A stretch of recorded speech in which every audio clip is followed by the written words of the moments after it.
Buenas noches a todos. Mi nombre es Erika Quintanilla. Es un gusto dirigirme a ustedes en nombre de la Biblioteca Nacional del Perú.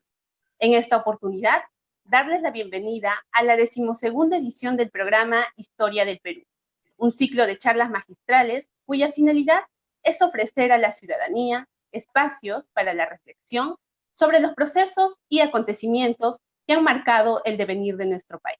En la presente sesión que nos convoca, me es grato presentarles al doctor Jorge Lozo. Él es doctor en Historia de la Ciencia por la Universidad de Manchester y licenciado en Historia por la Pontificia Universidad Católica del Perú. Sus temas de investigación giran en torno a la historia de la salud e historia política contemporánea.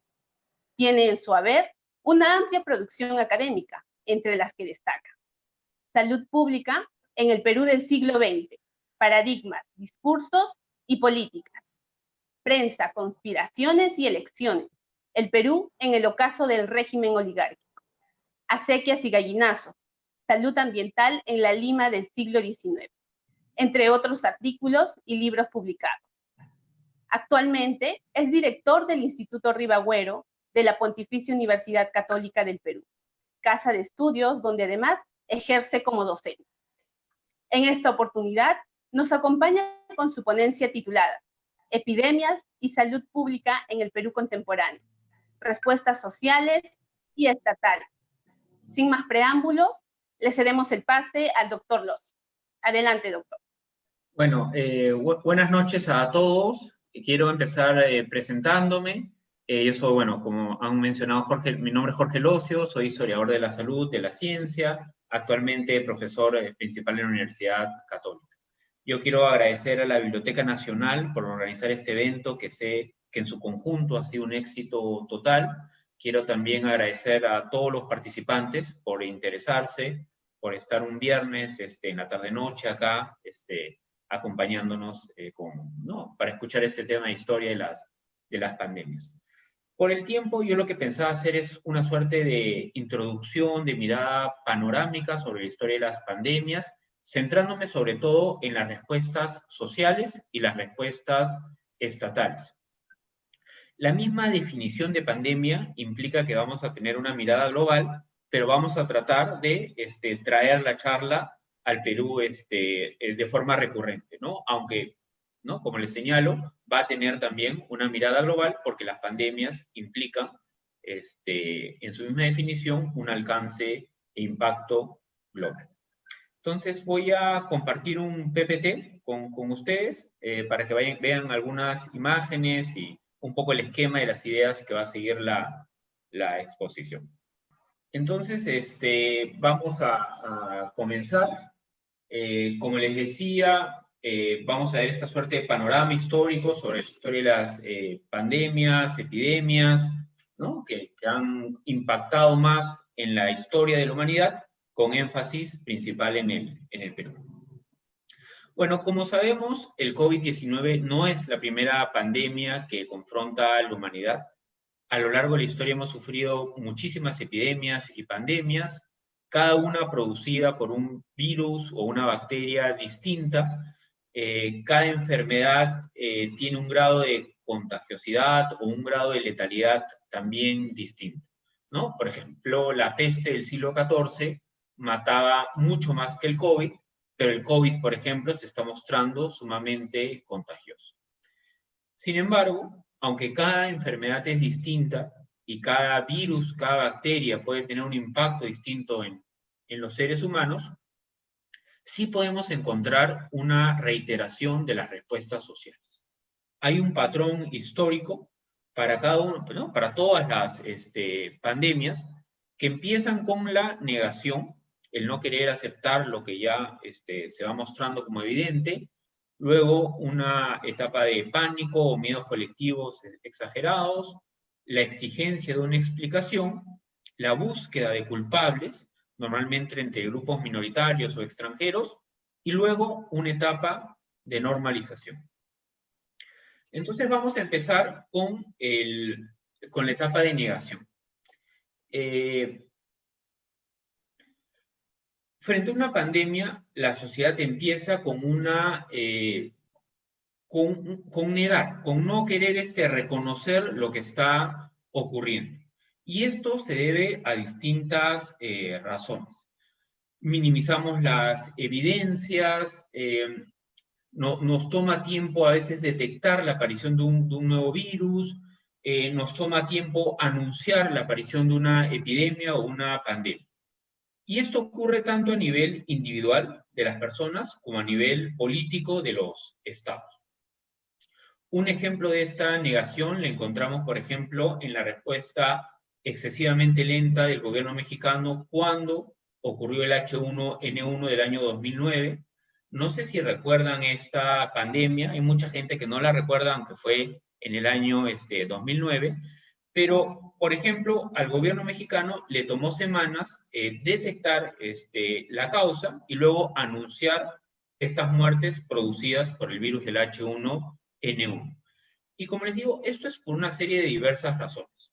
Hay el temor al impacto económico, hay el temor al impacto político. En el caso, por ejemplo, de México y el H1N1 del año 2009, se venía las celebraciones de la Semana Santa, se venía una visita de Barack Obama, ya el año 2008 había sido difícil por la crisis financiera global, entonces no se quería reconocer ni anunciar la aparición de un nuevo virus y menos aún de una nueva epidemia.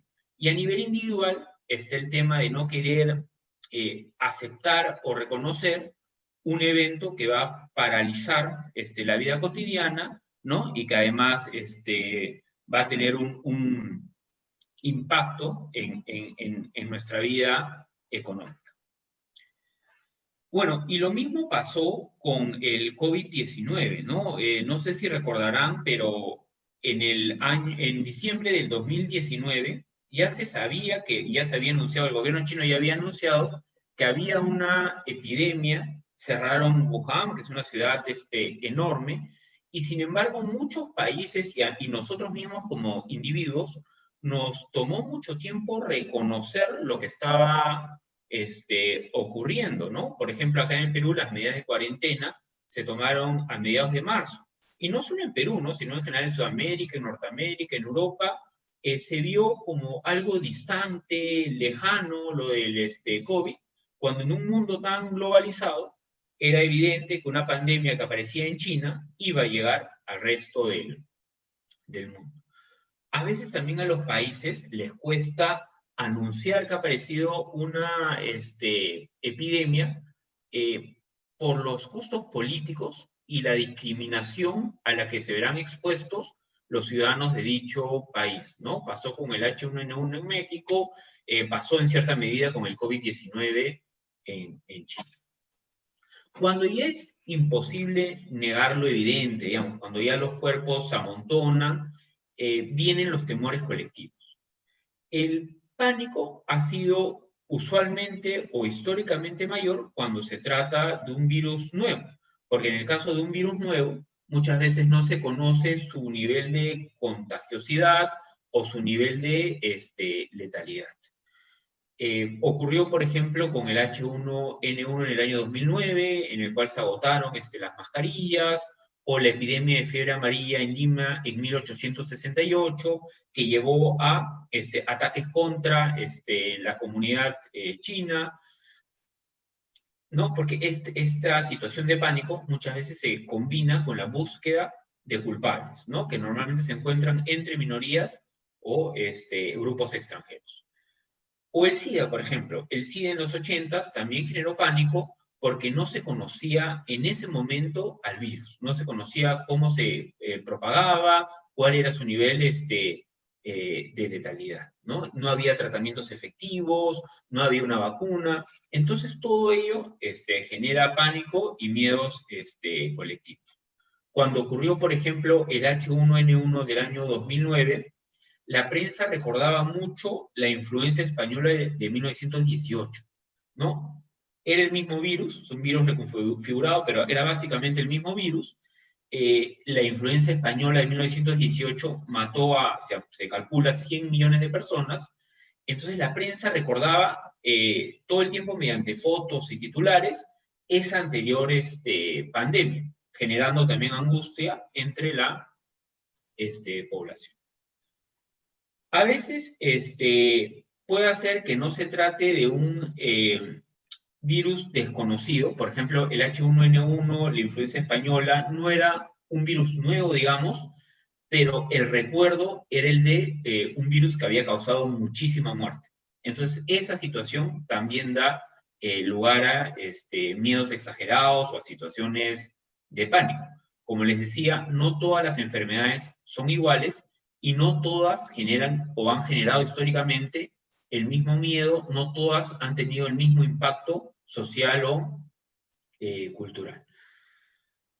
Bueno, usualmente también en la historia, una etapa recurrente de las respuestas sociales ha sido el buscar culpables, ¿no? Estos temores colectivos, esta situación de pánico, usualmente, históricamente, ha llevado a que se busquen como chivos expiatorios, ¿no? Como los culpables del origen de la pandemia.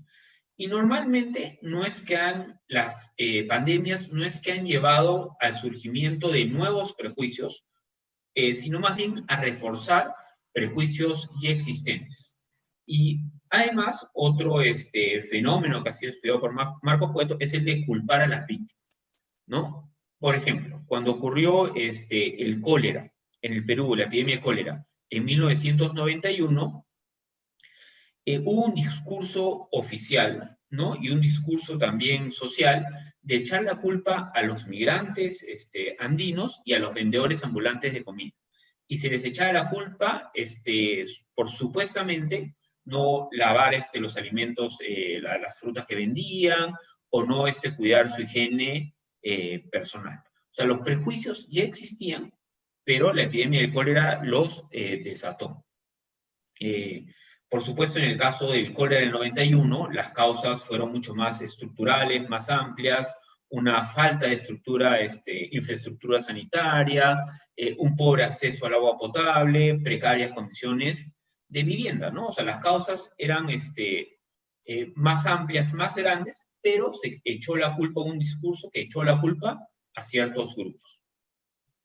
Cuando hubo también, como les decía, la epidemia de fiebre amarilla de Lima de 1868, y lo mismo ocurrió con la epidemia de peste de inicios del siglo XX, que se expandió por la costa peruana, se culpó a los migrantes chinos, ¿no? Porque ya existía toda una serie de prejuicios que echaba la culpa a este grupo, que había llegado en el contexto del boom del guano, de estar asociados con el opio, con la sífilis, o de no cuidar su higiene, o de no, o de mentir en el tipo de carne que te vendían, ¿no? Todos eran prejuicios, pero que se exacerban en contextos de epidemia. Entonces empiezan las cartas a los diarios, empiezan las inspecciones municipales, pero todas orientadas con el prejuicio de que la migración china, la población china, era la culpable de la aparición de estas epidemias. Como sabemos ahora, pero claro, no se sabía en el siglo XIX, la fiebre amarilla se transmite por un mosquito, y en el caso de la peste son las pulgas de las ratas, que normalmente las epidemias ocurren cuando tienes una ciudad que no recoge sus basuras, o tienes a la población tuburizada, ¿no? Entonces, son otras las causas de la aparición y la propagación de estas epidemias. Pero es usual, o ha sido históricamente usual, la búsqueda de culpables. Y eso se ha repetido en distintas pandemias a lo largo de la historia. Cuando ocurrió la peste negra en el siglo XIV, en una época en que las epidemias se explicaban principalmente como un castigo divino, se le echó la culpa, por ejemplo, a la comunidad judía. O cuando ocurrió el SIDA en los 80, se echó la culpa a los miembros de la comunidad LGTB, ¿no? Y se acusó sus estilos de vida como los responsables de la aparición de la epidemia.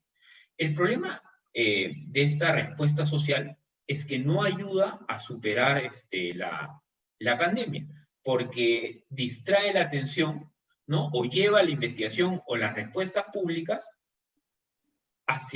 no hacia los verdaderos responsables o las verdaderas causas de la aparición de las pandemias, ¿no? Y en esto el nombre ha sido también un factor importante para exacerbar o no prejuicios, ¿no? Cuando, por ejemplo, hoy en día la Organización Mundial de la Salud no permite que el nombre que se le da a una enfermedad, sobre todo en contextos de pandemia, esté asociada a un grupo étnico o esté asociada a un lugar o un espacio geográfico, ¿no? O a un país.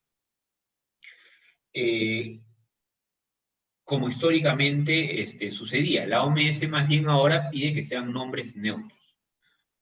Por ejemplo, cuando ocurrió el SIDA en los 80s, muchos pastores, líderes religiosos norteamericanos acusaron los estilos de vida de la población gay por la aparición del SIDA, ¿no? Y un sector de la población y la prensa empezó a usar el nombre de peste rosa o peste gay. Entonces, ese tipo de nombres refuerzan prejuicios, ¿no? En el caso del H1N1 en el año 2009, por ejemplo, el nombre que se empezó a usar en la prensa y lo empezó a replicar la población al inicio fue el de influenza mexicana. Pero el gobierno mexicano protestó y la OMS al final impuso el nombre del H1N1, que termina siendo un nombre mucho más neutro, porque ya, por ejemplo, en Estados Unidos, muchos locutores de radio o prensa estaban acusando a México y los hábitos alimenticios de los mexicanos como los responsables de la aparición de esa epidemia. El ébola es un río que atraviesa el Congo. En el caso de la influenza española, por ejemplo, no es que esa pandemia que mató, ¿no?, a casi 100 millones de personas, no es que haya surgido de España. Lo que se sabe ahora es que surgió en Kansas, en una barraca militar, ¿no?, entre los soldados norteamericanos, y en contexto de Primera Guerra Mundial se expandió por todo el mundo. Sin embargo, como en Estados Unidos se censuró esa información, y otros países que estaban en la guerra también censuraron esa información, al final quedó el nombre de influenza española porque la prensa española sí contaba lo que estaba ocurriendo, ¿no? Bueno, y para ver cómo esto no es algo solo del pasado, que ya ha sido superado, en este caso del COVID-19, por ejemplo, no sé si recuerdan o vieron en la prensa esta disputa geopolítica entre Estados Unidos y China, que en algún momento los dos se echaban la culpa de la aparición de la enfermedad, y el presidente norteamericano Trump insistía en usar el nombre de gripe china, por ejemplo, ¿no? Y es algo que China protestaba, ¿no? Porque es consciente de esta asociación negativa o este impacto negativo que puede tener el que una enfermedad lleve el nombre de un país, ¿no? O está asociado a un grupo étnico. Otra respuesta común histórica frente a la aparición de pandemias ha sido el escepticismo. Y lo vemos ahora y se ha visto a lo largo de la historia. Esta idea que, hay un grupo de la población, un sector de la población, históricamente ha ocurrido así, que no cree en los funcionarios de la salud, no cree en los políticos y cuestiona los discursos científicos o las evidencias científicas, ¿no? Que hoy día se les da el nombre de anticiencia, pero ha ocurrido a lo largo de la historia, que piensa que puede haber como una agenda oculta detrás de estos anuncios, una, entre comillas, para estos grupos, supuesta pandemia.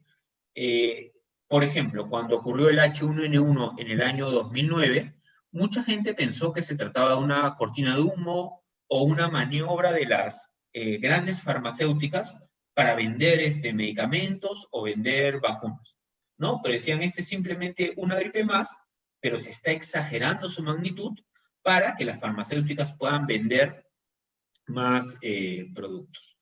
Ahora, el problema con esta actitud es que lleva a que muchos sectores de la población no escuchen o no hagan caso a las recomendaciones de los funcionarios de la salud del Estado, ¿no? Y lo vemos ahora también, ¿no? En el caso del COVID-19, muchos seguidores de Trump en Estados Unidos o de Bolsonaro en Brasil simplemente no aceptaron las cuarentenas, presionaron contra las cuarentenas, contra el aislamiento social de los enfermos, ¿no? Y ahora las consecuencias son evidentes, ¿no? Pero históricamente también ha habido como estos grupos que hoy día llamaríamos anticiencia, que simplemente creen que hay como una agenda oculta detrás de esta información y no hacen caso a las respuestas estatales. En cuanto a las respuestas sociales, lo que normalmente ha ocurrido es que una vez que se pasa el pico de la pandemia, la población vuelve entra a una etapa de normalización, a un retorno a la vida cotidiana. Esta etapa de normalización y este retorno a la vida cotidiana no significa que las pandemias o epidemias no tengan consecuencias. Al contrario, normalmente las pandemias han traído consecuencias sociales, culturales, políticas. Pero sí llega una etapa de normalización. Porque una pandemia, por definición, así como es global, por definición también tiene que tener final, ¿no? Inicio y final. Entonces va a llegar esta etapa de normalización, que es más o menos lo que está ocurriendo ahorita en Europa, en Perú todavía, pero eso es como una etapa final. Vamos a ver ahora un poco lo que han sido históricamente las respuestas estatales. Como imaginarán, las respuestas estatales han variado según los contextos, según las distintas enfermedades, pero también según las teorías médicas de cada época, ¿no? Entonces, las respuestas estatales usualmente se han informado de las teorías médicas científicas que estaban vigentes al momento en que apareció cada pandemia. Una cosa que sí lamentablemente ha ocurrido, al menos en el caso peruano, históricamente, es que las respuestas han sido usualmente superficiales o un poco para responder a la crisis en un contexto de corto plazo, pero no han sido solucionar los problemas de fondo, las verdaderas razones por las cuales se propagan y aparecen estas pandemias. Pero bueno, estas respuestas estatales han cambiado, como les digo, según las teorías de cada contexto. Cuando la peste negra azotó Asia, África y Europa en el siglo XIV, ocasionando millones de muertos, ¿no? Se estima que esta pandemia solo en Europa ocasionó la muerte de unas 25 millones de personas, que era casi un tercio de la población del continente en esa época. Ahora, como les digo, sabemos cómo se origina la peste y cómo se propaga. Pero en ese momento todavía había una, sobre todo, explicación sobrenatural o religiosa de las pandemias, ¿no? Entonces, las respuestas estuvieron vinculadas un poco a esa forma de entender lo que era la enfermedad y la salud. Entonces, procesiones, la gente rezaba, aparecieron grupos como los flagelantes, ¿no? Que literalmente se iban flagelando, iban haciendo como procesiones, flagelándose, ¿no? Y supuestamente a través de esa flagelación estaban como calmando esa molestia de Dios, ¿no? Y la razón de la pandemia. Pero esta epidemia de peste negra también es interesante porque da lugar a las primeras cuarentenas, en el sentido moderno como nosotros las conocemos, ¿no? Fue en Venecia, en el contexto de esta pandemia de peste negra. Venecia era en ese momento una ciudad comercial, Italia, o los puertos italianos eran como el centro del tráfico comercial que venía de Asia a Europa, ¿no? Y entonces en Venecia se formó una junta de sanidad y se obligó a que cada barco que llegaba a la ciudad permanezca 40 días aislado. Es decir, la tripulación de ese barco por 40 días no podía bajar a la ciudad. Si no mostraban signos de la enfermedad después de 40 días, se les permitía el ingreso porque se asumía que ya estaba, que no tenían la enfermedad. Si mostraban signos de la enfermedad, se les aislaba en un lazareto. La idea del contagio no era todavía una idea científica, pero era un saber popular, ¿no? Pero el gobierno de Venecia tomó este saber popular y empezó con las lógicas de las cuarentenas. Porque, como les decía, en esta época todavía lo que primaba era esta visión como sobrenatural o esta explicación religiosa de las epidemias. Se entendía que la aparición de una epidemia era consecuencia de un mal comportamiento social, de no estar siguiendo los ritos religiosos como se debía, ¿no? Una suerte de castigo divino era la palabra que se usaba, ¿no? Como en la imagen que tienen ahí, ¿no? De la Virgen, ¿no? Lanzando la viruela.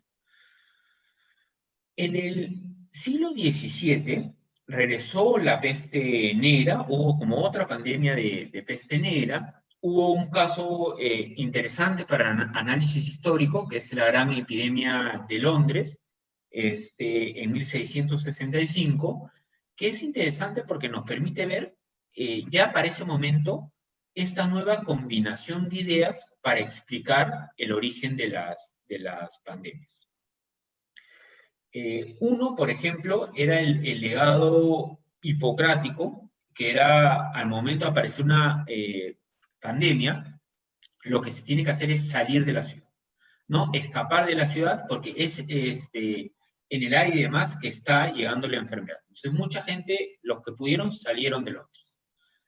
Persistía la visión religiosa, la idea del castigo divino, mucha gente lo que hacía era rezar. Persistían las explicaciones o sobrenaturales o asociadas con fenómenos meteorológicos. Por ejemplo, mucha gente recordaba haber visto pasar un cometa poco antes de la epidemia, entonces acusaban el paso de ese cometa como la razón de la aparición de la epidemia.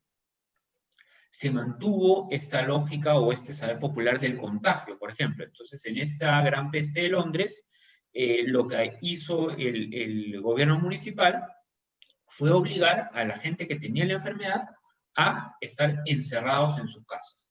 Y ponían guardias en la puerta y no permitían que los enfermos salgan de sus casas. Pero para esta época, mediados del siglo XVII, ya hay también otra explicación, que es la explicación miasmática. La idea que las epidemias aparecían cuando las condiciones de higiene urbana en una ciudad estaban descuidadas. Es decir, los miasmas eran como estos efluvios venenosos, este aire contaminado, venenoso, que salía de las aguas estancadas o de los basurales o de los cuerpos en descomposición. Entonces, frente a esta idea, lo que se hizo fue desinfectar espacios públicos, mejorar el sistema de recogido de basuras, secar aguas estancadas, ¿no? Entonces había este traje famoso que ven en la imagen, ¿no? El traje que usaban los médicos contra la peste, ¿no? Que un poco lo esencial era que había como un filtro en la nariz. Entonces el médico no respiraba ese aire contaminado de miasmas, ¿no? Una imagen de la Londres de esa época, durante la epidemia, las casas marcadas con una cruz roja es donde están los enfermos encerrados, los guardias vigilando que no se escapen, ¿no? Y una fogata para desinfectar el aire contaminado con miasmas. Bueno, si la peste fue la enfermedad más temida hasta el siglo XVII, en el siglo XVII y siglo XVIII, la enfermedad que más muerte causó fue la viruela. Bueno, en el caso de la viruela, a nosotros nos atañe directamente porque en el encuentro entre los españoles y las poblaciones americanas, la viruela fue responsable de millones de muertes, ¿no? Se estima que en las Américas hubo un 90% de despoblación, a causa sobre todo de la viruela y del sarampión. En el caso del Caribe, casi que desaparecen totalmente las poblaciones locales. A veces no se enfatiza mucho cuando se enseña el porqué de la caída de los incas, ¿no? Se enfatiza a veces más el tema de la guerra civil, o se enfatiza más el tema de las tecnologías superiores españolas, pero la viruela fue también un factor importante en la caída de los incas. De hecho, el inca Huayna Cápac falleció a causa de este mal, y la costa peruana casi que se despobló por completo a causa de las enfermedades. Incluso los virus viajaban antes que los mismos españoles. En el caso de la viruela, felizmente, en el siglo XVIII, a fines del siglo XVIII, el médico británico Edward Jenner desarrolló una vacuna. Jenner, que era un médico rural, notó que las personas que trabajaban con ganado vacuno, sobre todo las lecheras, y que estaban expuestas al cowpox, a esta suerte de viruela bovina, desarrollaban inmunidad. De esa observación nació la idea de introducir en forma atenuada el cowpox en las personas, ¿no? Con la lógica de que sufrirían fiebre 1 o 2 días, pero luego quedarían inmunes frente a este mal, que era el más temido en ese momento. Jenner probó su observación en niños. Empezó con el hijo del jardinero que trabajaba en su casa, vio que estaba en lo correcto, probó luego con otros niños, inicialmente la Sociedad Médica de Londres no le hizo caso, eventualmente logró demostrar que estaba en lo correcto, ¿no? Y empezó un proceso de vacunación. En el caso peruano, se formó, todavía estábamos en el contexto del virreinato, de fines de la etapa virreinal, pero todavía era el virreinato. Se formó la Real Expedición Filantrópica de la vacuna, que llevó la vacuna por todo el imperio español. Esa al menos fue la meta. Obviamente no se llegó a vacunar a todo el imperio español, pero eso fue importante, ese antecedente fue importante para la historia de la salud pública peruana, porque una vez que la expedición concluyó, ¿no? Empezó en 1804, se creó una Junta Central de Conservación de la Vacuna. Todavía estamos hablando de la época virreinal, pero cuando el Perú pasó a ser un país independiente, se mantuvo esta institución. Luego esta institución fue cambiando de nombres, por momentos tuvo más fuerza, por momentos menos fuerza, dependiendo de la situación económica, política del país. Pero el desarrollo de la vacuna, la formación de la Real Expedición Filantrópica de la Vacuna, y luego de las otras instituciones que debían promover la vacunación en el Perú, fue un legado importante y un actor importante en la historia de la salud pública peruana. Y en el caso de la viruela, una respuesta estatal muy eficiente. Eventualmente la viruela fue erradicada del planeta, ¿no? En el caso peruano, ya para los 60 casi no había casos de viruela, pero a nivel global fue en 1980 que se declaró erradicada la viruela. Bueno, si siglo XVII, siglo XVIII, la viruela fue el gran temor a nivel de salud, en el siglo XIX fueron otras dos enfermedades, la fiebre amarilla y el cólera, ¿no? Hubo una serie de epidemias y pandemias de estas dos enfermedades. En el caso del cólera, era una bacteria que que se conocía en India, en el Ganges, en el siglo XIX, debido al mayor comercio entre Inglaterra e India, este proceso de colonización, movimiento de tropas, mejora de las comunicaciones, que hacía más rápida la comunicación entre el Oriente y Europa, llevó a que el cólera llegara, saliera del Ganges de India y empezaran estas pandemias globales. En 1832, por ejemplo, hubo una epidemia de cólera en el Perú, Y en el caso peruano, ahí fue cuando se aplicó la primera cuarentena. Claro que en ese contexto las cuarentenas se aplicaban o se asociaban con los barcos que llegaban al puerto del Callao o a los puertos de la costa peruana, ¿no? La idea de la cuarentena era con el comercio marítimo. Bueno, ahora sabemos cómo se origina el cólera, que es una bacteria, el Vibrio cholerae, pero en esa época todavía estaban las visiones miasmáticas, hasta que el médico británico John Snow descubrió y comprobó que el cólera no se transmitía por el aire, o sea, no se transmitía por los miasmas, sino por el agua contaminada.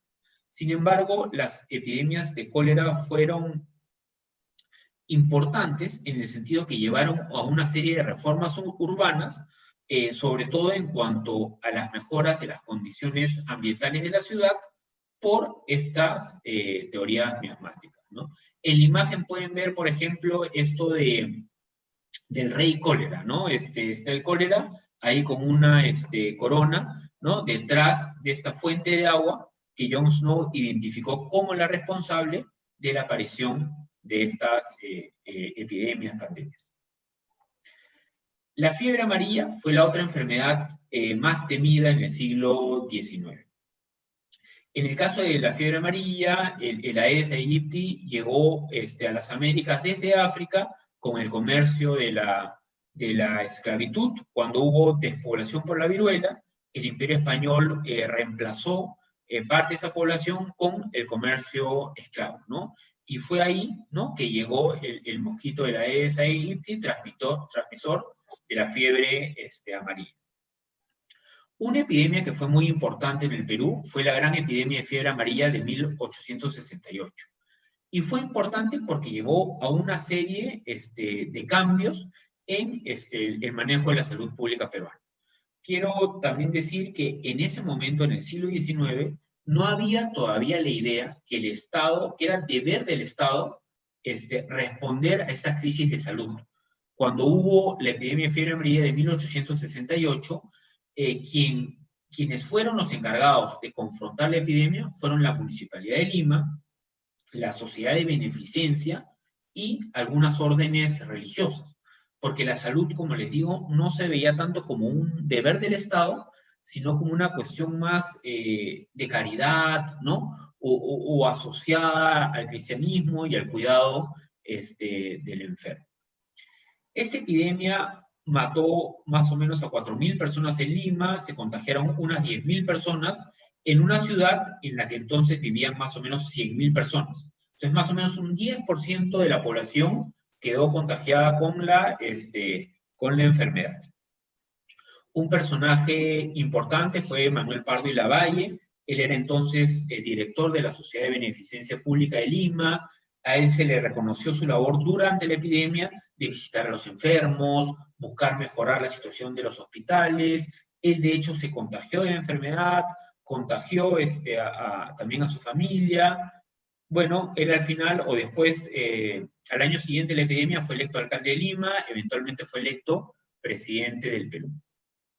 Pero esta epidemia fue importante porque, como les digo, como había todavía una combinación de ideas, hubo como respuestas, hubo cuarentenas, se establecieron cuarentenas, que fueron muy discutidas, sobre todo por los comerciantes, porque estábamos en contexto de boom del guano, había como toda esta riqueza que llegaba a través del comercio, y entonces las cuarentenas obviamente tenían un impacto económico.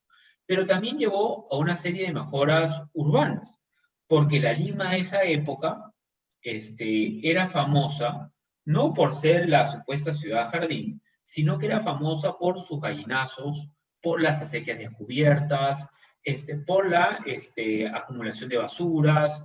Entonces, como todavía en ese contexto se atribuían las epidemias a las teorías miasmáticas, que decían que la aparición de una epidemia dependía de las condiciones de higiene urbana, la epidemia de fiebre amarilla de 1868, por su impacto, llevó a que se cubran las acequias, a que mejore el sistema de recojo de basuras, llevó luego también a la creación del primer hospital moderno del Perú, que es el hospital del 2 de Mayo, porque hasta entonces los hospitales tenían una lógica más como vinculado a lo religioso, a la caridad, al cuidado del enfermo, pero no, no era tanto el hecho de salvar vidas o tener tratamientos médicos efectivos, ¿no? De hecho, en Lima había esta idea o esta crítica, por ejemplo, que Manuel Atanasio Fuentes hacía mucho, de que los gallinazos eran los encargados del recojo de las basuras en Lima, ¿no? Entonces, la epidemia de fiebre amarilla llevó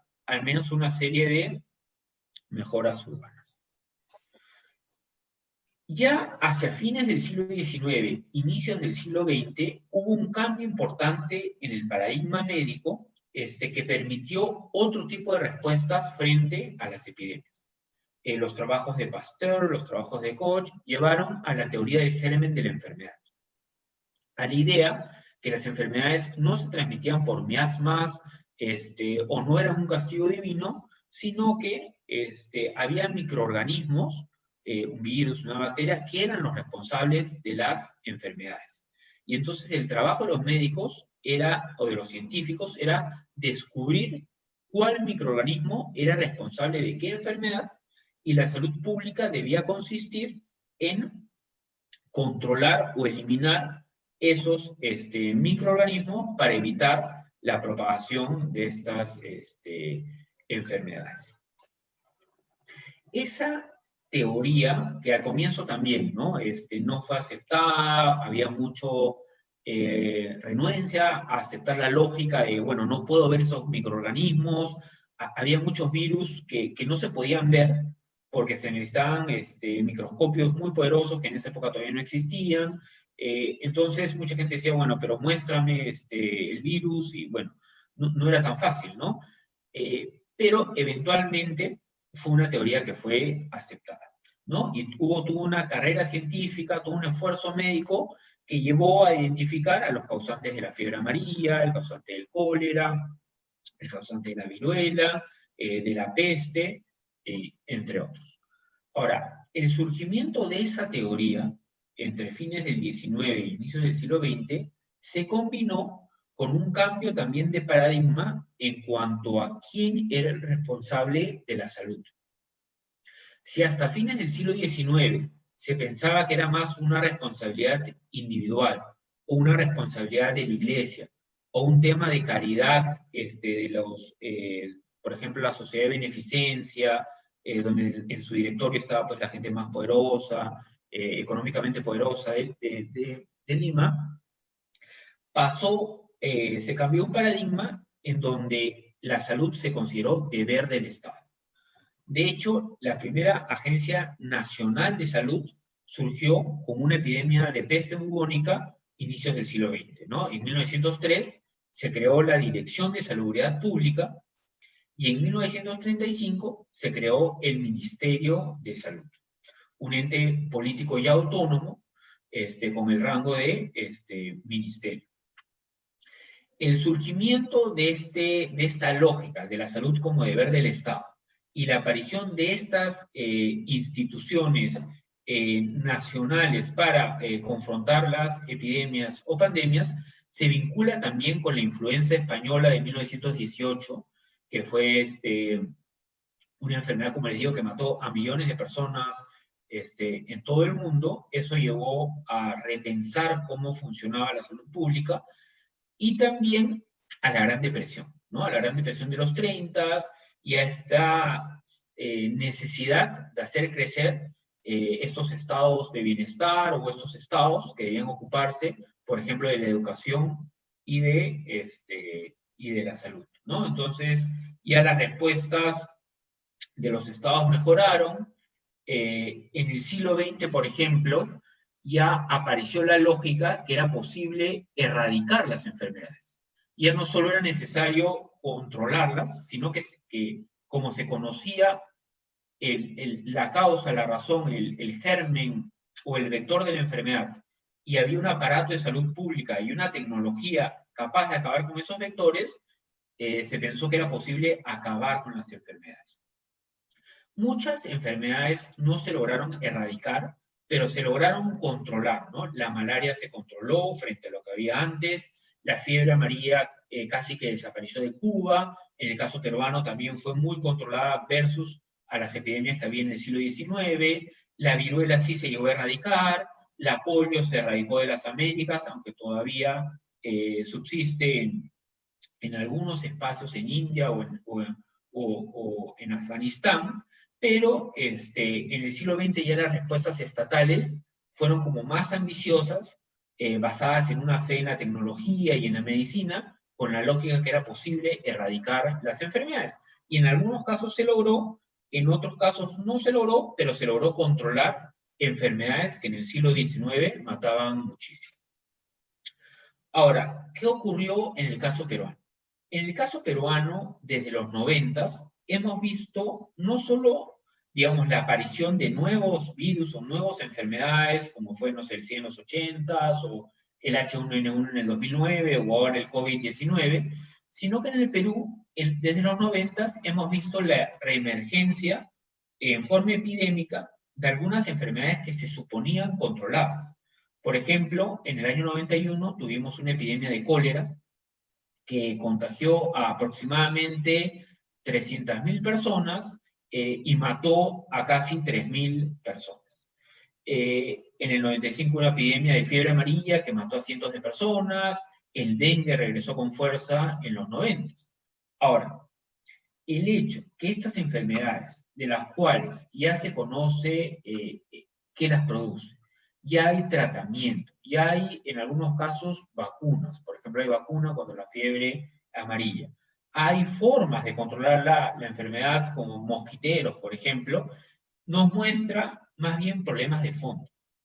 El hecho que haya regresado el cólera, que haya regresado la fiebre amarilla o que haya regresado el dengue, es un reflejo de problemas en cuanto a condiciones de vivienda, problemas de inequidad, problemas de acceso a agua potable, problema de falta de agua.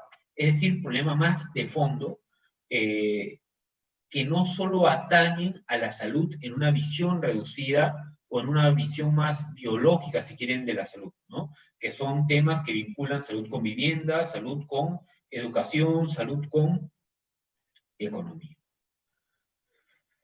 Bueno, y acabo la charla señalando algo que ahorita parece lejano para el Perú, que parece que nosotros, bueno, esperemos que no, pero pareciera que todavía lo tenemos lejos, pero las pandemias llegan a un final, las pandemias acaban, y viene luego una etapa de normalización, en donde regresamos a nuestra vida anterior, a nuestra vida, entre comillas, normal. Eso no quiere decir que no hayan cambios, como les digo, o sea, viene una etapa de normalización, pero usualmente las pandemias llevan a cambios en nuestros estilos de vida. Y usualmente o históricamente han llevado a mejoras en lo que es la salud pública, a reformas, ¿no? Entonces esperemos que también en este caso un legado de esta pandemia sea un empoderamiento de la salud pública, que se invierta más en salud,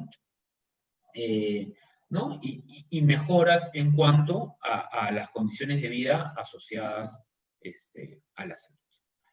Entonces, bueno, eso es más o menos lo que quería contar. Y no sé, Erika, creo que pasamos a una etapa de preguntas. Sí, doctor. Muchas gracias por compartir sus conocimientos sobre un tema tan importante en un contexto como en el que nos encontramos, donde la salud y estudios sobre estas temáticas se convierten en herramientas importantes para futuras investigaciones y toma de decisiones sobre políticas de Estado en torno a ellas. Como habíamos explicado al inicio de la sesión, pasaremos a una pequeña ronda de preguntas. Jair Miranda pregunta, ¿hay alguna relación entre las enfermedades y la configuración urbana? Por ejemplo, con la aparición de los balnearios de Lima, de Miraflores, Chorrillos, Barranco, entre otros, en el siglo XIX e inicios del siglo XX. Sí, por ejemplo, agradezco la pregunta y definitivamente, o sea, una de las razones por las cuales, por poner un ejemplo, ¿no? Tú estás hablando de un proceso que en el Perú se dio, sobre todo a inicios del siglo XX, ¿no? A fines del XIX. Una de las razones por las cuales epidemias como el cólera o la fiebre amarilla o la peste, inicio del siglo XX, se propagaron, fue porque, ok, hubo más comercio, Europa, Asia, Europa, América, los barcos iban más rápido, más movimiento de personas y bienes, y entonces todo eso llevó a que la enfermedad llegue.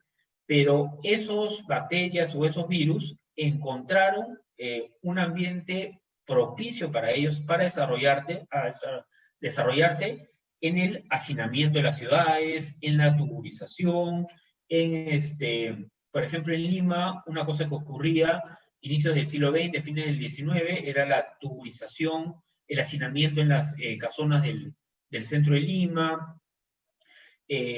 También había, no solo en Lima, sino también en Europa o en Inglaterra, por ejemplo, esta como división en que había unos sectores que, claro, tenían condiciones de vida más propicias, pero unos sectores que vivían en espacios más tuburizados, hacinados, sin acceso a agua potable.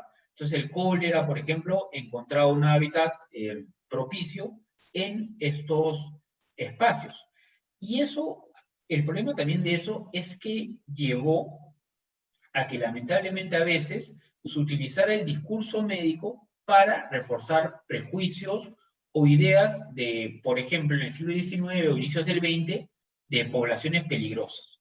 Entonces, por ejemplo, tanto en Lima como en Inglaterra, a los médicos se les hizo evidente que la peste o el cólera o la fiebre amarilla atacaba más o mataba más entre los barrios más pobres de la ciudad, ¿no? Entonces, la conclusión a la que ellos llegaron es que estas poblaciones, ¿no? Que en esa época se usaba el término de menesterosos, vagabundos, o a veces la población obrera, eran culpables de la aparición de estas epidemias, eran como los focos infecciosos por sus estilos de vida.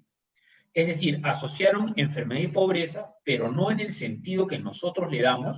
Nosotros ahora reconocemos una relación entre enfermedad y pobreza, pero pensamos que y creo que es lo correcto, que la pobreza hace que aparezca la enfermedad. Pero en ese contexto le echaban la culpa a los sectores menos acomodados de ser los responsables de la aparición de la epidemia, ¿no? Entonces hubo todo este proceso también de culpar a las víctimas.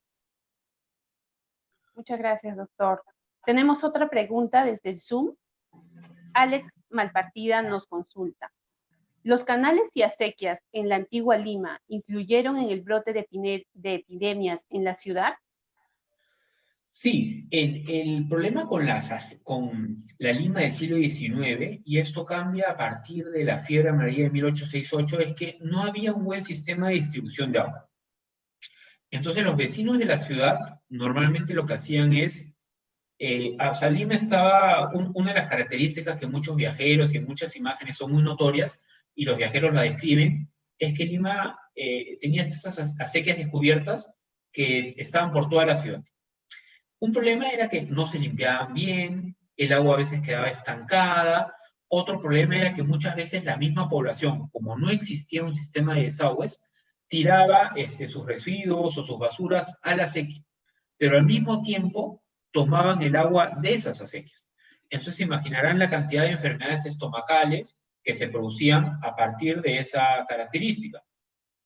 Alguna gente hervía el agua, según algunos médicos del siglo XIX, mucha gente no lo hacía.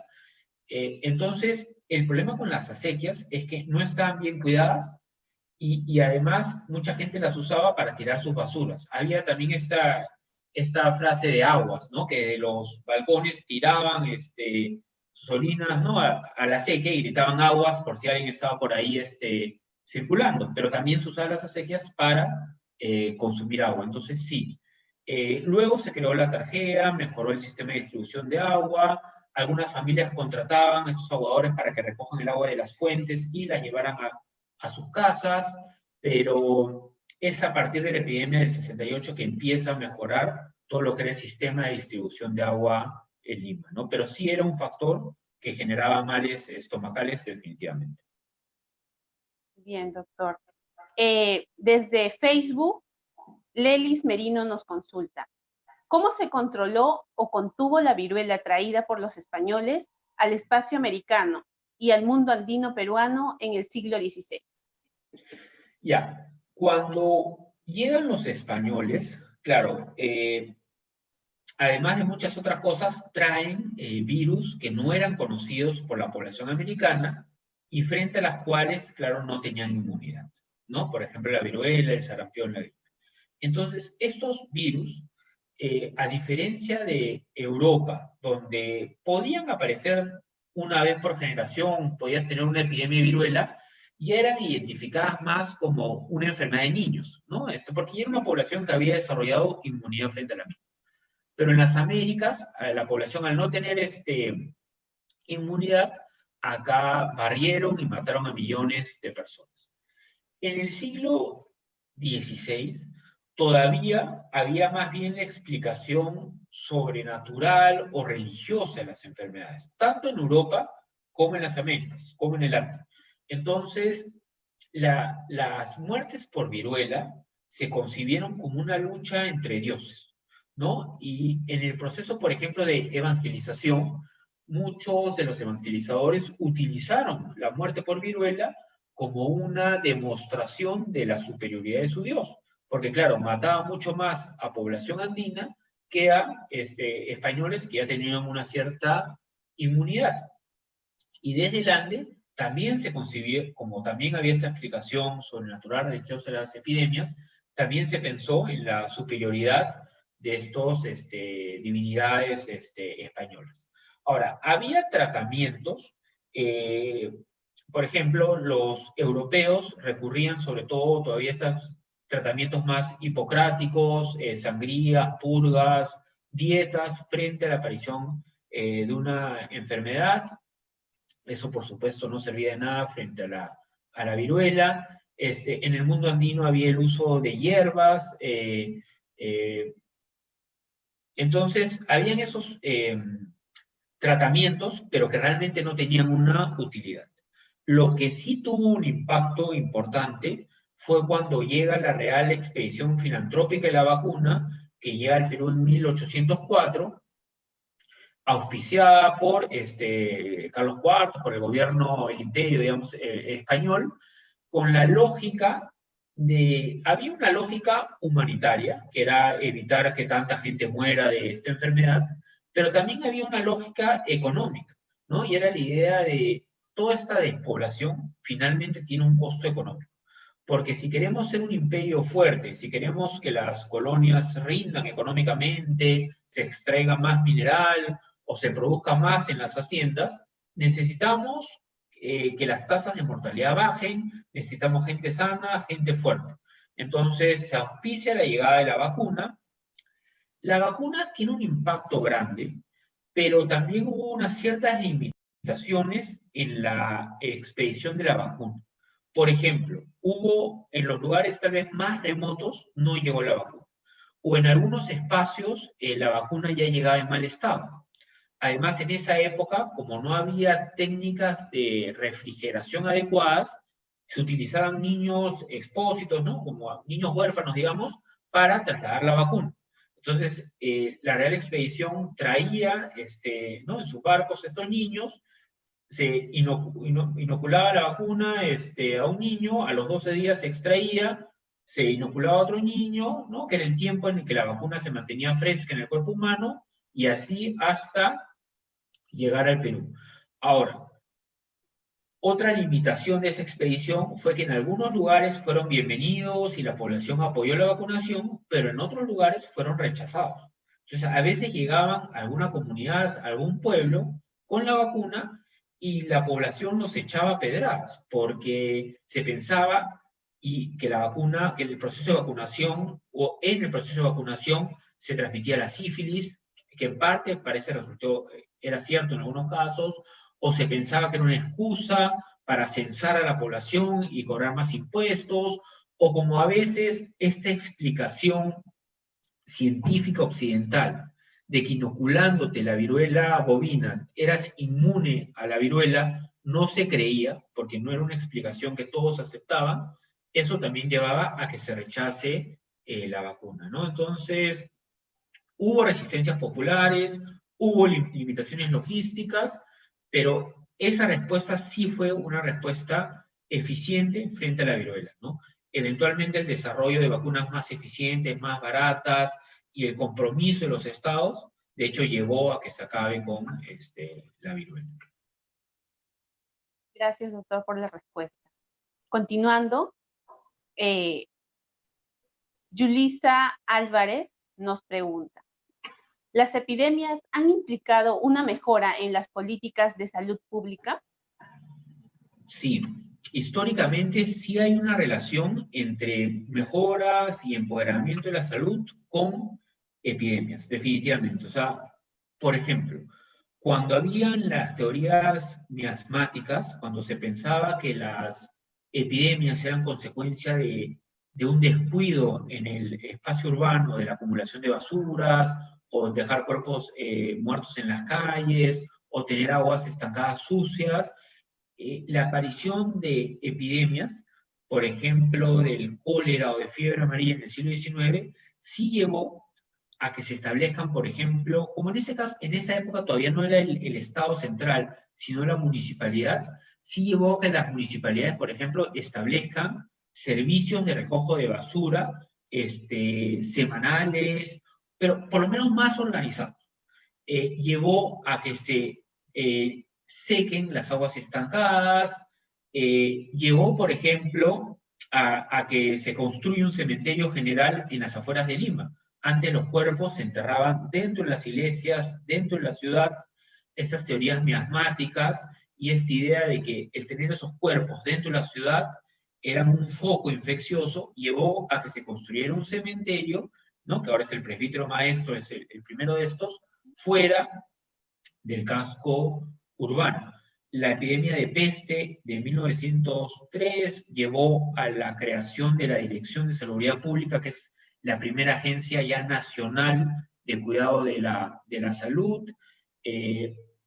O, por ejemplo, las pandemias llevaron, esa es otra consecuencia importante para la salud pública, a que se establezcan oficinas internacionales de vigilancia de la salud. En el siglo XIX, las conferencias sanitarias internacionales, inicios del siglo XX, la Liga de Higiene, ¿no? De la Liga de las Naciones, en 1946, la Organización Mundial de la Salud, todo eso ha sido producto de epidemias, ¿no? Y porque las epidemias, pandemias, hicieron ver a los gobiernos de distintos países que era necesario que coordinen. Tenía que haber alguna instancia de coordinación global porque los virus, las bacterias no respetan fronteras. Entonces, en el siglo XIX empiezan por el cólera y la fiebre amarilla estas conferencias sanitarias internacionales y empiezan a reunirse los funcionarios de la salud de todo el mundo y a pensar cómo, de forma coordinada, confrontar pandemias, ¿no? De hecho, algo que ha fallado en el COVID-19 es que no ha habido una buena coordinación entre países. De hecho, lo que ha ocurrido es que las dos principales superpotencias han usado la enfermedad para pelearse entre ellas, ¿no? Entonces, sí, las epidemias y pandemias han reforzado, empoderado los sistemas de salud históricamente, eso ha sido así. Gracias, doctor. Continuamos con la siguiente pregunta desde Facebook. La realiza Oliver Apolo. ¿Qué cambios culturales se han evidenciado a partir de la epidemia del cólera? Ya, te agradezco por la pregunta porque efectivamente los cambios con las pandemias no son solo políticos, ¿no? También se acompañan de cambios culturales. Cuando ocurrió, por ejemplo, la peste negra medieval, hay un impacto directo, por ejemplo, en las formas de religiosidad. Se hacen más piadosas, más de búsqueda de redención, porque había esta idea de culpa, de castigo, aparecen patronos vinculados a la salud, o el arte empieza a ser más oscuro, la muerte empieza a aparecer de forma más recurrente en el arte medieval tras la pandemia de peste negra. Cuando hubo la influenza, por ejemplo, en 1918, un cambio cultural fue que el estilo de vestir cambió.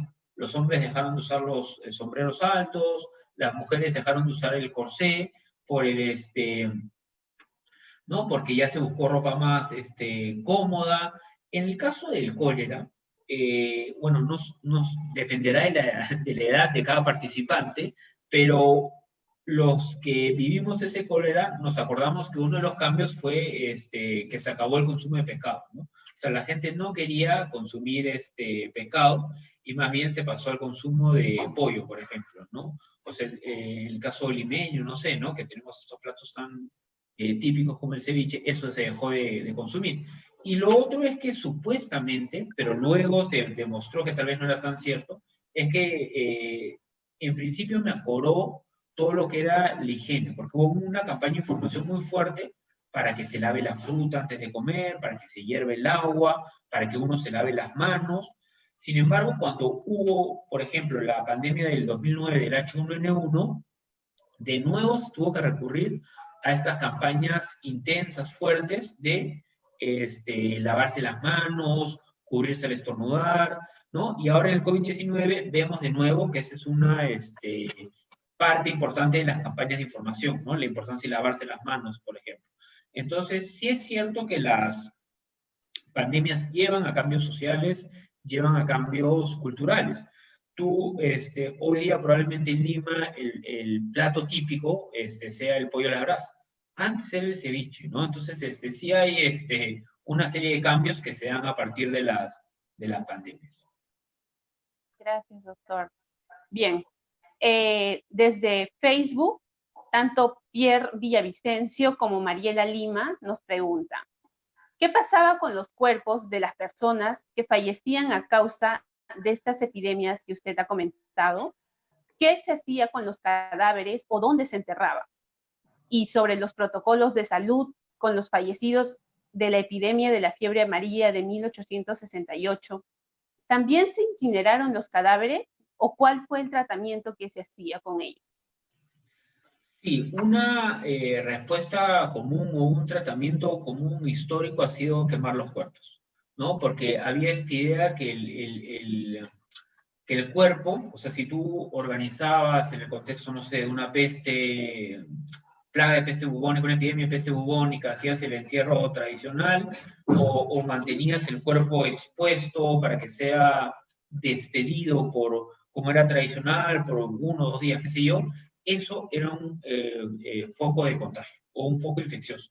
Entonces, en los testimonios que hay de las epidemias de peste medievales, por ejemplo, o ya del siglo XVII, una cosa que dolía mucho a la gente era no poder despedir a sus seres queridos en la forma tradicional, pero había las ordenanzas en esa época municipales que impedían eso y querían que los cuerpos se quemen de forma rápida porque se entendían que eran focos de contagio. Entonces, eso ha sido también común en la historia, establecer protocolos para, bueno, eso puede sonar horrible, pero deshacerse rápido de los cuerpos porque se entiende que eran como focos infecciosos. Y lo otro eran las fosas, ¿no? También cuando fue la influenza española en 1918, hay todas estas fosas masivas, ¿no? Para enterrar los cuerpos, pero siempre ha habido protocolos especiales en contextos de epidemia y históricamente normalmente ha sido quemar los cuerpos, ¿no? Con la lógica de que eran un punto de contagio. Gracias, doctor. Bien, Karen Quispe nos pregunta, ¿por qué los municipios dejaron de ser la institución que administraba la salud pública y pasa posteriormente a ser administrada por el gobierno central? Ya, eso a ver, esto puede ser como materia de discusión. Puede haber, hay de hecho visiones distintas de quienes creen que es mejor una salud pública descentralizada, pero se entiende, o al menos así se ha enseñado usualmente, que la centralización de la salud pública fue como un paso adelante. Se entiende que el hecho que el Estado central eventualmente, en el caso peruano y global, a inicios del siglo XX, asumiera el rol o la responsabilidad de velar por la salud pública, se entiende como un salto importante en el manejo de la salud. Ahora, más con el empoderamiento de los estados en general. ¿no? Entonces, la salud, dicen algunos historiadores, la salud pública ha servido como un mecanismo para que los estados refuercen su poder en contextos en que su poder era más bien limitado o no llegaba necesariamente a todos los rincones del territorio nacional.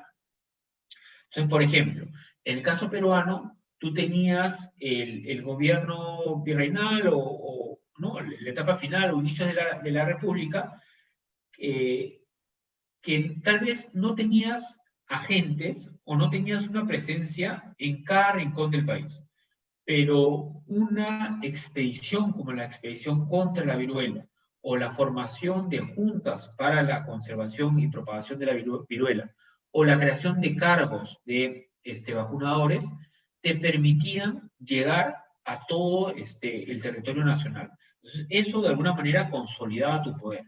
O, por ejemplo, en los 40, cuando empiezan estas campañas de erradicación de la malaria, lo que implica una presencia de agentes del Estado en salud en rincones de la Amazonía, donde normalmente el Estado no llegaba, eso también le permitía al Estado consolidar su presencia a nivel nacional. Entonces, puede haber un poco de estas dos lógicas, ¿no? De la lógica interna a la salud, que se ve como una mejora o como una necesidad que no sea el municipio, que finalmente tiene recursos más limitados, o una capacidad logística más limitada, sino el Estado central.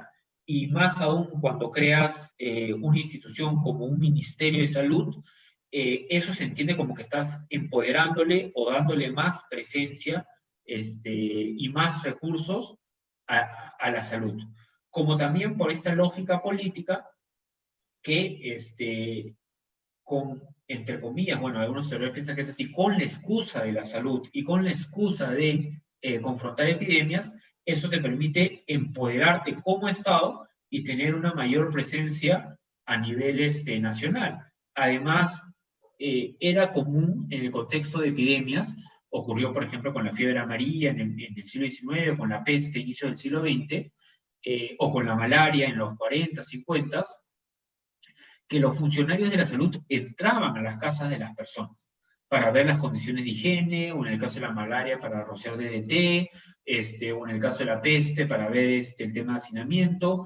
Entonces, eso también le daba al Estado una oportunidad para intervenir en la vida de sus ciudadanos, ¿no? Entonces, hay distintas lógicas, pero hay una lógica política y una lógica vinculada al empoderamiento y una mayor preocupación por la salud pública. Bien, doctor. Desde Facebook, Mixina Velarde nos consulta. ¿Podría decirse si en las epidemias antes del COVID también hubo el problema de desobediencia ciudadana con respecto a las medidas de control epidemiológico? Y de ser así, ¿qué tipo de sanciones había? Sí, la desobediencia ha sido común, o sea, y se debe a distintas razones. Dos razones que han sido poderosas para desobedecer es un tema cultural, cuando el Estado utiliza una explicación, por ejemplo, científica, pero tú tal vez no crees en esa explicación científica. Entonces te parece que la explicación que ellos dan no es la real, por lo tanto no obedeces lo que te dicen. Y otra razón fuerte histórica ha sido económica, ¿no? Por el impacto económico que tienen algunas medidas como las cuarentenas. Entonces, sí ha sido común. Y no solo a nivel, digamos, primero a nivel histórico de largo plazo, la desobediencia a las cuarentenas o al aislamiento, a veces cuando se obligaba, por ejemplo, a los enfermos a aislarse en sus casas, muchos escapaban, pero también incluso cuando ocurrió el H1N1 del año 2009, y había el llamado a que si alguien tenía la enfermedad se mantenga aislado en su casa, muchas veces se descubría que se escapaban o se iban o salían. Entonces, desobediencia ha habido desde tiempos históricos. Cuando hubo la peste en Londres en el siglo XVII, hay estos testimonios de cómo los enfermos se escapaban de la reclusión, o sea, y a veces ha habido un nivel de desobediencia individual, pero también ha habido un nivel de gremios, por ejemplo, los gremios comerciales, atacando las cuarentenas porque afectaban sus intereses económicos, ¿no? Entonces, los castigos han variado. Muchas veces el Estado no tiene la capacidad realmente de castigar en contextos de epidemia a la gente que desobedece. Muchas veces lo que ha ocurrido es o sea, que la policía vigila, pero a veces no, le es imposible también vigilar pues, a toda la población en este contexto. Otra forma de desobediencia, por ejemplo, ha sido cuando se hizo obligatoria la vacuna, que en el Perú fue en 1896, mucha gente no quería vacunar a sus hijos, porque no confiaba en la explicación científica de la vacuna o porque pensaba que en verdad al momento de vacunarlo le iban a transmitir otra enfermedad. Entonces, pero claro, de nada te sirve que un grupo se vacune y otro no, porque eventualmente si tú no haces la vacunación generalizada, la enfermedad vuelve a aparecer una generación después, ¿no? Pero sí ha habido desobediencia históricamente y normalmente por razones culturales, no tener las mismas explicaciones del por qué ocurren las enfermedades o por razones económicas, del impacto económico que tienen las respuestas del Estado. Gracias, doctor. Desde Zoom, Clemente Pedro Jaramillo nos pregunta, en el caso de nuestro país, históricamente en momentos de epidemias o pandemias como ahora, la altitud geográfica ha sido un factor a tomar en cuenta en relación con la propagación de las enfermedades. ¿Esta situación es una constante en la historia de las epidemias o pandemias a nivel local y mundial? Claro, el aspecto geográfico sí. O sea, tanto por razones naturales como por razones de respuesta. O sea, por ejemplo, la fiebre amarilla no llegaba a las ciudades, cuando había las epidemias en el siglo XIX, no llegaba a las ciudades que estaban a una cierta altura, ¿no? Muchas ciudades en el Ande estaban a miles de metros sobre el nivel del mar, ahí no llegaba la enfermedad, sino que se concentraba sobre todo en las ciudades de la costa. O un tema a veces de la misma geografía urbana. A veces dentro de una ciudad, o sea, por ejemplo Lima, podías tener barrios donde las epidemias de cólera o de peste eran mucho más fuertes que otros barrios, ¿no? Y desde John Snow a mediados del siglo XIX hay esta mirada muy geográfica o una epidemiología basada mucho en la elaboración de mapas y de geografía. Hay males como la malaria, que ahora están más centrados en algunos países.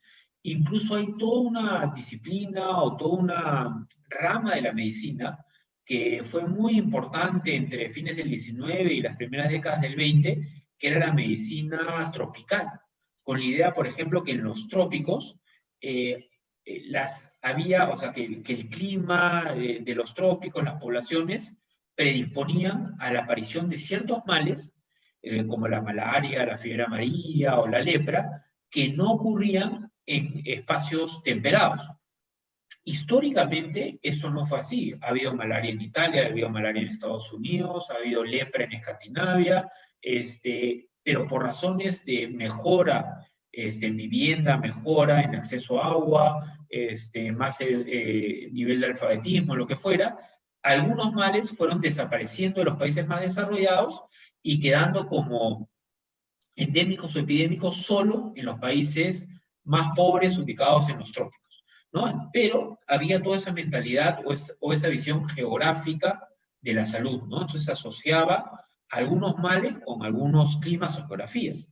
O en el caso peruano, por ejemplo, teníamos la enfermedad de Carrión, que claro, está ubicada en ciertos climas, en ciertos valles interandinos, o claro, o si hay males, obviamente como el mal de altura, que está vinculado a la altura, pero sí, la geografía, la salud y la epidemiología definitivamente van de la mano. Bien, doctor. Desde Facebook, Julio Ortiz nos pregunta, ¿qué se sabe de las enfermedades en el periodo prehispánico?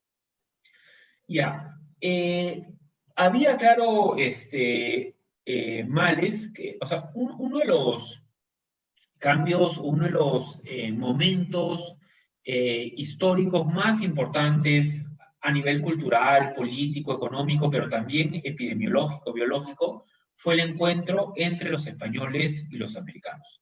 Esto que se llama el encuentro colombino, ¿no? Este encuentro permitió conocer, o en el caso americano, implicó la entrada de muchos males que acá no se conocían, y supuestamente también nosotros le exportamos algunos males a los europeos. Se sabe que, por ejemplo, el sarampión, la viruela, la gripe, la influenza, llegan con los europeos. En América, en el Perú, había males como lo que ahora se conoce, la enfermedad de Carrión, el leishmaniasis, y la que se supone, aunque todavía es un debate histórico abierto, o sea, el mal que se supone pasó de América a Europa, es la sífilis. Es un debate abierto porque hay algunos historiadores que dicen que no. Sin embargo, la cronología histórica apoya la idea que la sífilis pasó de América a Europa, porque la primera epidemia de sífilis que se conoce en Europa es justo después del descubrimiento de América, en un asedio en Nápoles, donde había soldados que habían participado ¿no? de los viajes de Colón. Entonces, sí habían algunas enfermedades que no existían. Acuérdate que antes Europa y América habían estado aislados uno del otro. Europa había tenido contacto con Asia, con África. Eso los había expuesto a una serie de virus y bacterias que no se conocían en América. En América, que había tenido como un desarrollo autónomo, también había algunos males, como la enfermedad de Carrión o el mal de Chagas, o supuestamente la sífilis, en que ahí hay debate, que luego fueron conocidos por los europeos. Pero lo que los historiadores, creo, y médicos concuerdan, es que en ese intercambio colombino, las Américas salieron mucho más perjudicadas, digamos, ¿no? Porque si nosotros les exportamos la sífilis, que fue muy temida y que también mató mucha gente en Europa, ellos nos trajeron la viruela, el sarampión, y la gripe y otros males que mataron mucho más, ¿no? Muchas gracias, doctor. Con esa pregunta terminamos la ronda de preguntas. Muchas gracias al público por acompañarnos desde sus hogares a lo largo de las transmisiones del programa Historia del Perú, y en especial a los que se han conectado a la presente sesión. En ese sentido, les agradecemos a todos los que nos envían sus saludos, en especial al Centro Educativo Élite 21, a instituciones como la Biblioteca Municipal de Independencia, la Biblioteca Infantil y Juvenil del Rincón de Malala, a las personas que se han conectado desde los distritos como Caraballo, Breña, de los departamentos desde Cusco, Ancash en Guarmey, Chimbote, Andahuaylas, Piura, Jaén, entre otros. Agradecemos la conferencia que nos ha dado hoy día, doctor, y lo invitamos a brindar unas palabras finales. Bueno, yo agradecerles a ustedes más bien, a la Biblioteca Nacional, agradecer a todos los participantes, agradecer por las preguntas. Algo final para decir, que es que la historia nos deja algunas lecciones. Una de ellas es que debemos evitar el pánico, esos miedos exagerados finalmente no ayudan. Debemos evitar estigmatizar las enfermedades o echarle la culpa a ciertos grupos en base a los prejuicios que podamos tener. Y creo que otra cosa que nos enseña la historia es que es importante invertir en salud, pero de forma recurrente. O sea, no esperar a que llegue la crisis para preocuparnos de la salud pública, sino que sea una inversión constante y combatir inequidad y pobreza, ¿no? Que creo que eso es lo que finalmente lleva a una mejora en salud. Gracias, doctor. Antes de retirarnos, les recordamos que la siguiente sesión se llevará a cabo el día lunes en el mismo horario, de 7 a 8:30 de la noche. Adelantarles que para esa ocasión contaremos con la participación del historiador Carlos Hurtado Ames, quien nos disertará sobre las mujeres de Jauja en la independencia, el caso de las Toledo. Asimismo, comentarles que pueden visualizar toda la programación del programa Historia del Perú a través de las plataformas virtuales de la biblioteca, como son Facebook, canal de YouTube y recientemente el podcast en Spotify. Finalmente, los invitamos a seguir las diferentes actividades virtuales que ofrece la biblioteca con el propósito de acompañarlos en casa con contenido cultural y educativo y de esta manera ayudar a llevar los días de cuarentena debido a la pandemia. Por ejemplo, comentarles que se acaba de publicar el nuevo episodio del podcast Espacio BNP, con el título Literatura de Mujeres Peruanas en el Patrimonio Bibliográfico de la Biblioteca. Ha sido un gusto contar con cada uno de ustedes en la presente sesión. Muchas gracias a todos los que se han conectado desde sus hogares. Los esperamos la próxima semana, los días lunes, miércoles y viernes, a partir de las 7 de la noche a 8:30 de la noche. Buenas noches.